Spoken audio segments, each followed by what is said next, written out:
Stitches, snitches, and narcs, man. Bad. I'm a bad dream. He's checking on it now. Yeah, good thing he's not overreacting. Well, he's the boss. I may need a hand here later on, Birch. The storm's bound to, who Jesse. You know how they get. It's hard to think. The white glare of the blank page in front of me hurt my eyes. My hands began to shake uncontrollably. Everybody, calm down. Put that down. Birch, I need help. Hey, Wake, you stay here. I'm gonna go see what's up. You just keep doing what you're doing. Be cool, okay?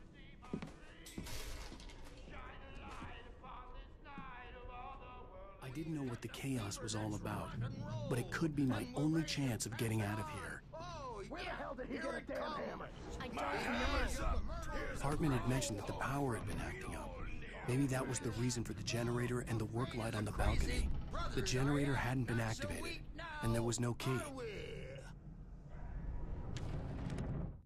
Hartman kept talking, giving Barry the grand tour, clearly proud of the place. He went on and on about his hunting trophies, and Barry was impressed. But he was here on business. He raised his voice, cut through the monologue. Hey, Hartman, where's Al? Hartman stopped in mid-sentence, annoyed at the interruption. He nodded at the hulking orderly standing nearby.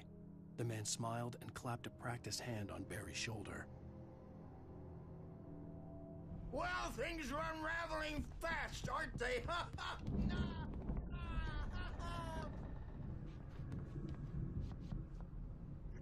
Storm, I'm taking it. Come back to her, baby. Sinclair looked bad. That wasn't a love tap. The crazy old fart hit her hard. If she was one of Hartman's goons, she had it coming. I had to get to Hartman's office. He had taken all my manuscript pages. That's where he'd been keeping them. Come out and face the music, Birch. It's time to pay the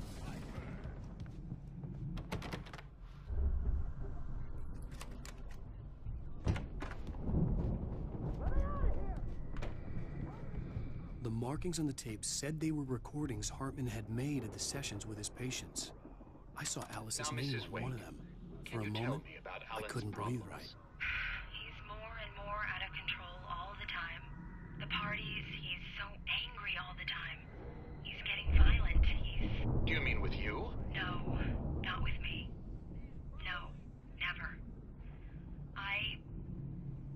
Sometimes I almost wish Alan would take a swing at me, because at least that'd lead to a conversation he couldn't just march out of. But no. Alan doesn't really sleep.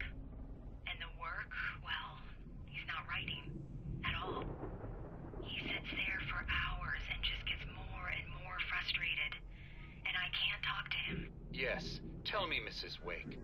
What would you say to him if he'd listen? I don't know. I want to say, I look at you, and it's not you.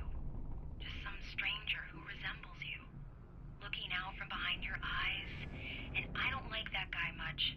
And now it's all gonna go to hell. But you don't ever say this. No.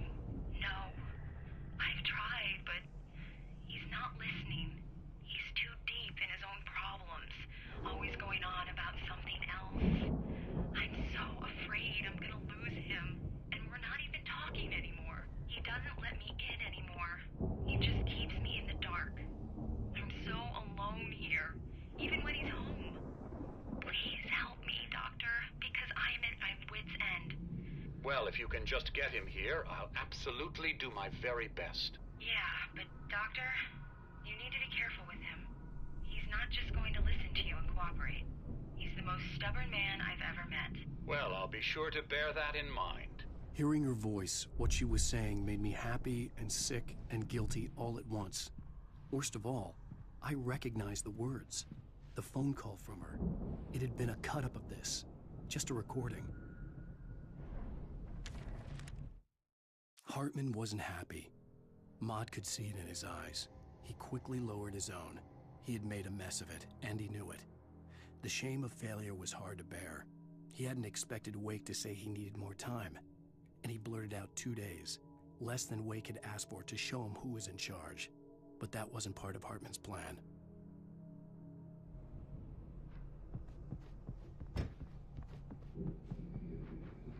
The photo on the wall caught my attention. In it, the clinic staff was standing outside the lodge. I knew the man next to Hartman. He was the kidnapper. Hartman had been playing me all along.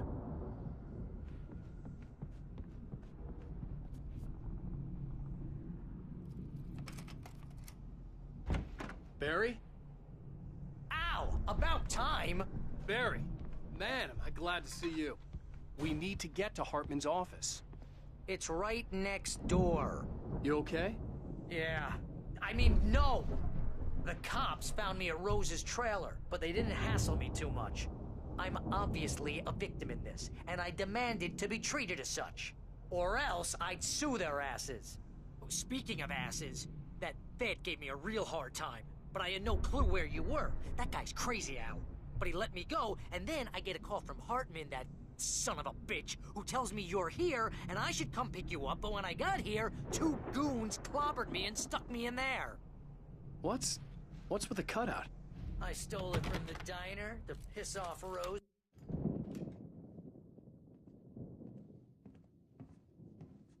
These were all the pages I had on me.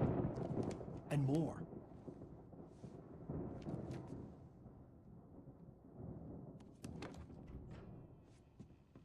Alan, please. You're sliding back into the... Tell me one more lie and I'll shoot you in the face. Ah, well, it was worth a shot. Really, Wake, come on.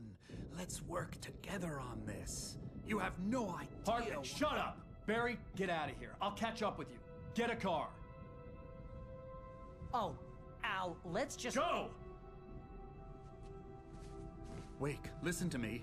This is a mistake. Don't you see? Together we can create something absolutely wonderful. With your ability and mine.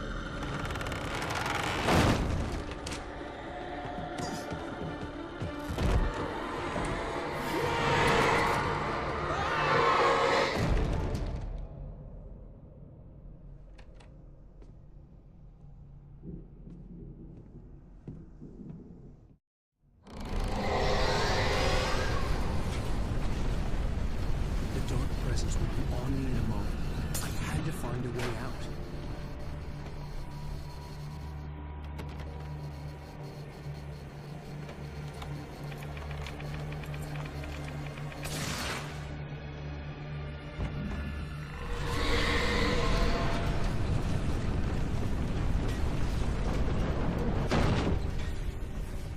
I needed light to get the possessed bookshelves out of my way.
Hartman knew he was no creator.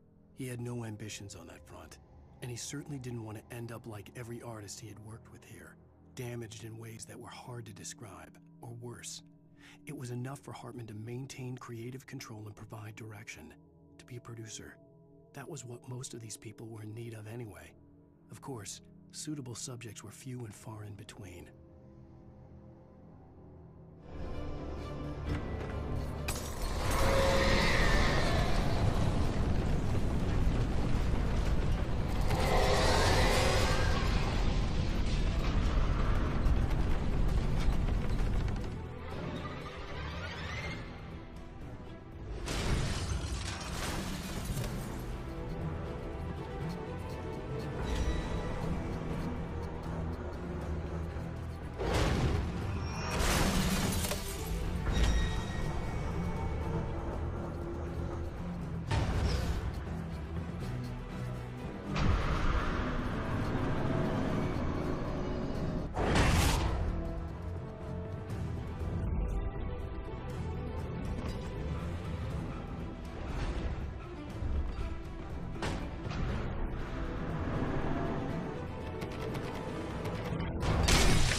The car, but the gate's locked. You're gonna have to go through the hedge maze over there.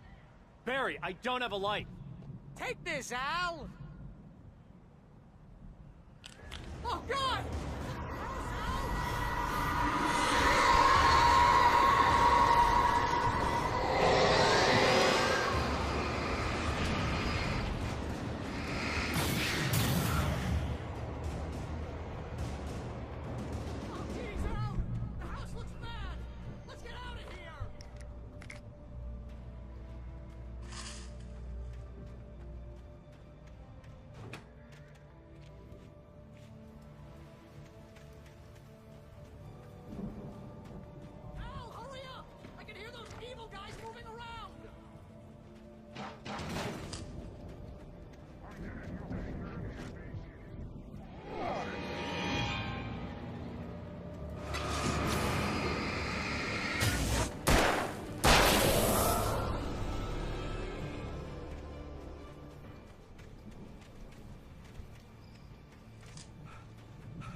I stared at the Viking paraphernalia that littered the area, surrounding an unlikely centerpiece. A full-size stage complete with an impressive sound system with all the trimmings, including a dragon. It took a special kind of crazy to build something like this in a remote field. When the sky split open with a deafening boom and the music started blasting, it felt strangely appropriate.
Hartman hurried down the corridor. He had disliked leaving Wake when he was surely at his most susceptible to therapy. But this was not an ordinary storm. Wake had been writing, and he had woken something up in the depths of the lake. Now, it was coming for him. Hartman had naturally prepared for a situation like this. The idiot brothers would keep Wake distracted while Hartman double-checked everything, just to be sure.